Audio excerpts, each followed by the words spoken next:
All right, we're ready to find you some fun movies to watch this weekend, hopefully with a little help from lights-camera-jackson.com's Jackson Murphy. How are you? Hey, Randy, happy October. Wow, we're into October.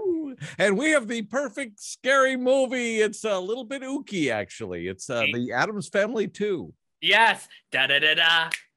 They're back. Yes, the Addams Family 2, the animated sequel to the 2019 hit. Now, you're probably asking yourselves, wait a second, did they really make an animated movie in less than 2 years? And the answer is yes. I talked with director Conrad Vernon about how he pulled it off. You can get that interview at lcj.podbean.com. This time, the Addams Family go on vacation. But there's also this plot line involving Wednesday Addams. Is she really an Addams? It's a little bit like Maury Povich going on here. Is the father and all of that. It gets pretty close to that. So it's fun for the family. It's entertaining. It's got some cool visual moments. The Addams Family 2, it's in theaters. It's also on VOD this weekend. Does it generally take longer to make an animated movie than a live action movie? Absolutely. Animated movies usually take 4 to 5 years, but in a lot of crazy ways, somehow they were able to make this one in 2, which is quite an achievement. All right, there's another sequel going on, an action sequel, and it's probably got the best name I've ever heard.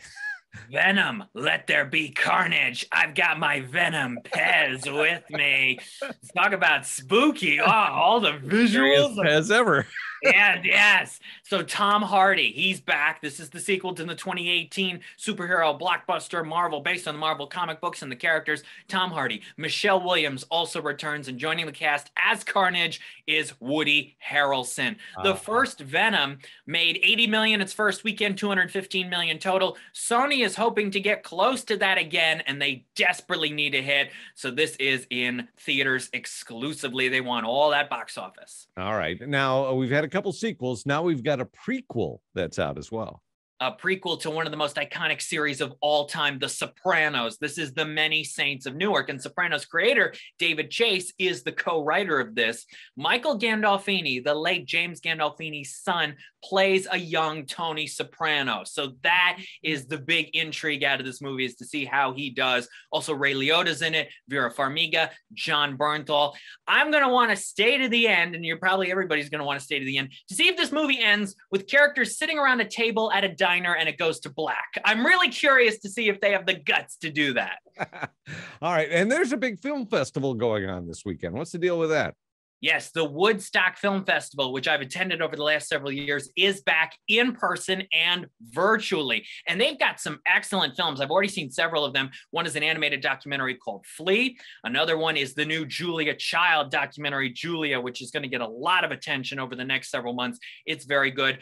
A tough movie, but a strong one called Mass that I'll be reviewing here with you in a couple weeks, Randy. But that's playing at the festival. That's great. New Olivia Munn movie called Violet, and Benedict Cumberbatch and Claire Foy have a film, The Electrical Life of Louis Wayne. So a lot of options for people, again, to watch in person and virtually at home. Great convenience there. If you want all the details, go to woodstockfilmfestival.org. Okay, we put trailers up to all these movies, including the Julia one, on the blog today, plus Jackson's contact info there at 995theriver.com. Where can people find your stuff? Twitter at LCJ Reviews, Instagram at LightsCamJackson, and that website is lights-camera-jackson.com. Right. Hopefully we'll all find something good to watch this weekend. Thank you, Jackson. Have a good weekend. Thank you very much, Randy. Appreciate it.